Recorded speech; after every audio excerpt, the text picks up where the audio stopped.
మిత్రులే శత్రువులైతే ఇంత భయంకరంగా ఉంటుందా? మాజీ ప్రధాని రాజీవ్ గాంధీ తన శవం కూడా కనిపెట్టలేంత ఇదిగా చనిపోయాడు. ఆ హత్య వెనుక దాగున్న నిజమేంటి? నా కంటెంట్ మీకు ఇంట్రెస్టింగ్గా అనిపిస్తుంటే ప్లీజ్ డూ ఫాలో.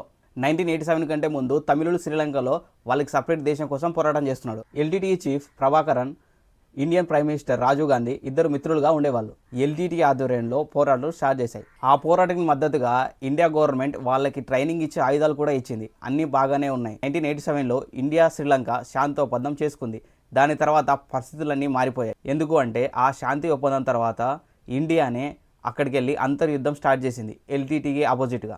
దీంతో ఎల్టీటీఈ రాజీవ్ గాంధీ మీద తీవ్ర కోపంతో ఊగిపోయాయి. నెక్స్ట్ ఎన్నికల్లో రాజీవ్ గాంధీ గెలిస్తే వాళ్ళ పరిస్థితి మరింత దారుణంగా మారుతుందని గ్రహించారు. రాజీవ్ గాంధీ చంపడానికి ప్లాన్ స్టార్ట్ చేసి ఇండియన్ ఇంటెలిజెన్స్ ముందే హెచ్చరించింది రాజీవ్ గాంధీకి ప్రాణహాని ఉంది అని.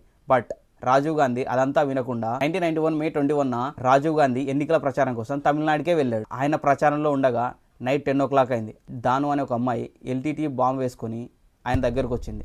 ఆయన కాళ్ళు ముక్కుతూ బాంబు ప్రెస్ చేసింది. 2 secondsలో ఆయనే కాదు, ఆయనతో పాటు 14 మంది దాకా ఆ రోజు చనిపోయారు. ఒక నిర్ణయం ఒక దేశ ప్రధాని ప్రాణాలే తీసింది. This AK signing off. Bye.